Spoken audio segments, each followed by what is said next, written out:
Bonjour à tous. Alors, voici le manioc. 10 jours après l'avoir trempé, j'ai mis 10 jours parce que j'avais pas le temps de les saurer, j'avais trop de choses à faire. Mais normalement, c'est 3 à 4 jours. Ma grand-mère m'avait dit 3 à 4 jours, c'est suffisant. 3 à 4 jours, sachant que derrière, il ne faut pas mettre les mains dans le manioc pour voir si c'est mou ou pas. Vous laissez fermer pendant les 3 à 4 jours. Moi, j'ai laissé fermer dans ma boîte depuis le 27. Depuis le 27 mars, on est aujourd'hui le 6 avril. Donc maintenant, je vais tout simplement, le manioc a ramolli, je vais tout simplement enlever tout ce qui est tige au milieu. On enlève les tiges du milieu. Et moi, ce que je fais, c'est que je le passe à la centrifugeuse. Pourquoi? Parce que la centrifugeuse va permettre de retenir uniquement la pâte et m'évacuer l'eau. Je vais vous montrer comment je procède. Vous allez voir de vous-même. Je mets dans la centrifugeuse. Donc, comme vous pouvez le voir ici, j'ai enlevé toutes les tiges. Bien sûr, ne le faites pas comme ça si vous n'avez pas un filtre, hein, sinon ça va vous boucher l'évier. Maintenant, j'ai mis dans la centrifugeuse. Et ayant mis ça là-dedans, est-ce que ça se voit? Plus ou moins. Donc, ici, je vais allumer ma centrifugeuse. Vous allez voir tout le liquide qui va sortir, n'est-ce pas? Et là, en même temps, ça permet d'essorer. L'eau s'en va.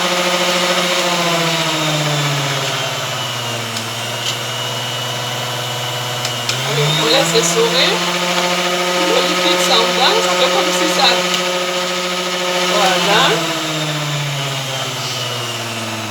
Voilà. On va laisser s'arrêter. Comme dans la centrifugeuse, j'ai enlevé toute l'eau, ce qui fait que j'ai recueilli, je ne recueillerai que la pâte. C'est vraiment de la pâte bien molle, mais je vais faire repasser une deuxième fois. Elle est vraiment molle, hein, la pâte. Je vais faire passer une seconde fois dans la centrifugeuse pour tout simplement avoir moins d'eau. Je vous explique le principe de la centrifugeuse. Vu que la centrifugeuse, je le fais parce que je n'ai pas encore branché j'ai un moulin que j'ai acheté, hein, pour ceux qui savent, les moulins manuels qui permettent de tourner avec une manivelle. Je l'ai acheté, mais je ne l'ai pas encore branché. Donc, je vous montre de façon moderne comment ça se passe aussi. Je vais recueillir toute ma pâte de manioc ici. Je vais la recueillir. Ce que je vais faire, je vais refaire passer une seconde fois. Généralement, bon, je peux le faire directement avec l'autre robot là-bas, mais je préfère le refaire passer histoire d'enlever encore un excédent d'eau. Parce que quand je touche la pâte, je sens que c'est encore humide. C'est encore humide. Je vais faire passer une seconde fois pour filtrer encore. Allez, on récupère bien toute la pâte.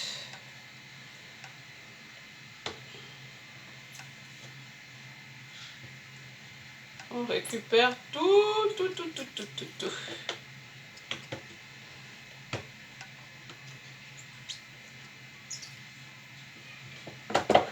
Voilà. Récupère tout. Je vais faire passer une seconde fois. Vous voyez ici à la base, la centrifugeuse, lorsque vous faites les jus, c'est ici que reviennent les copeaux de vos oranges, de vos pommes. Mais à la place des copeaux, vous, c'est votre manioc tout mou que vous allez recueillir là. Bien mou, hein? Je fais passer une seconde fois pour bien écraser et bien filtrer l'eau qui sort, hein, parce qu'il y en a encore de l'eau. Le but, c'est vraiment d'enlever toute cette eau. Toute cette eau qui sort. Voilà. C'est ça le but.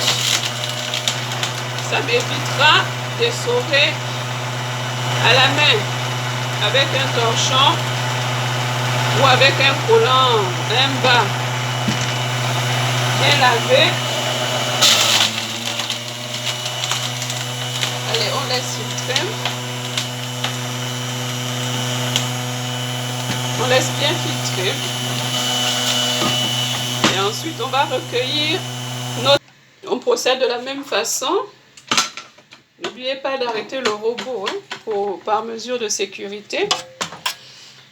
Donc, on procède de la même façon pour recueillir la pâte. Notre pâte, nous la recueillons. Hop, hop, hop, hop.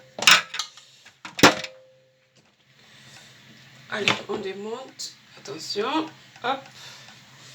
La pâte est là. Toujours pareil, bien molle. Hein? Bien molle et sèche. Parce que là, il n'y a plus... Quand vous faites ça, vous sentez que c'est sec, mais il n'y a plus beaucoup d'eau. C'est un peu humide, je veux dire. Il n'y a plus d'eau. Le but étant d'enlever toute l'eau. Ok? On va recueillir. Donc ici, j'ai recueilli toute la pâte. J'ai pas fait beaucoup. Parce que à la base, je ne mange pas le manioc.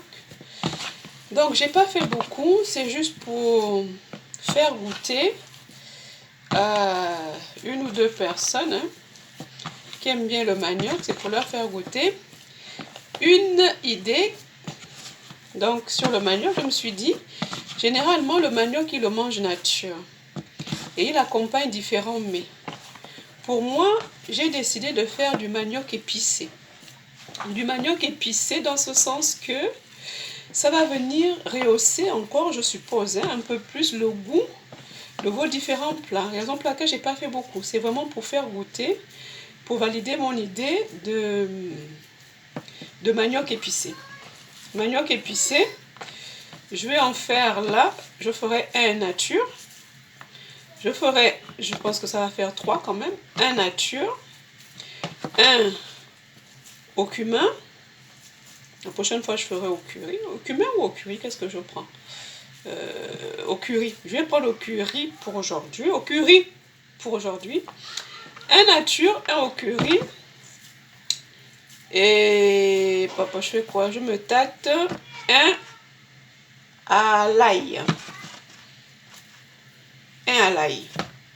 Curry, nature, ail. Allez, c'est validé. Alors, comme je ressens quelques granules au toucher, je refais juste passer ici, au moulinex. Hein. Je refais passer ici, au moulinex, pour faire disparaître les granules. Je manipule le manioc avec les mains parce qu'il ne faut pas oublier qu'il faut se laver correctement les mains pour manipuler tout ce qui est à l'intérieur. Je ressens des granules, je refais passer ici jusqu'à ce qu'il n'y ait plus de granules. Vraiment, il faut que la pâte soit très homogène. Allez, je continue encore jusqu'à ce qu'il n'y ait plus de je viens de me parfumer au manioc.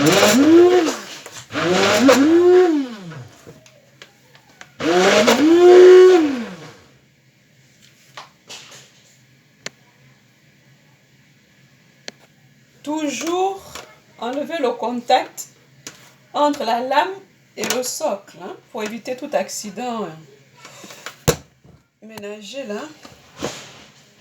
Alors, ici, parce qu'une erreur, vous pouvez vous prendre le doigt dans la lame. Donc le mieux c'est de toujours débrancher. On récupère tout. Et après je vais vérifier s'il y a encore des granules ou pas. Toujours vérifier s'il y a des granules ou pas du tout. Le but étant que la pâte soit tout à fait homogène. Voilà, je ne ressens plus rien dans mes mains. Ça sera beaucoup plus simple lorsque je vais monter le moulin manuel. Parce que le moulin manuel est beaucoup plus pratique que tout ça. Il y a moins de boulot. Allez. Je vais donc séparer ma pâte en 3. Une partie pour le manioc à l'ail, l'autre pour le manioc au curry et l'autre bout pour le manioc nature. Je vais vous dire comment je vais procéder. Je vais mettre dans différents récipients, bien sûr. Allez, on va faire ça. Je sépare dans de petits bols comme ça parce que c'est pas... Il n'y a pas beaucoup de... C'est pas une grosse quantité de manioc. Hein? Donc je sépare. Ici. Je laisserai ici aussi. Donc ça me fait trois petites portions.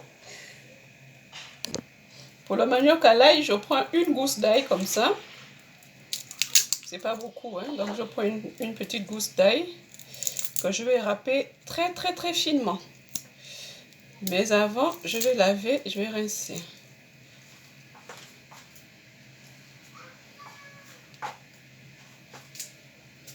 Je vais la râper.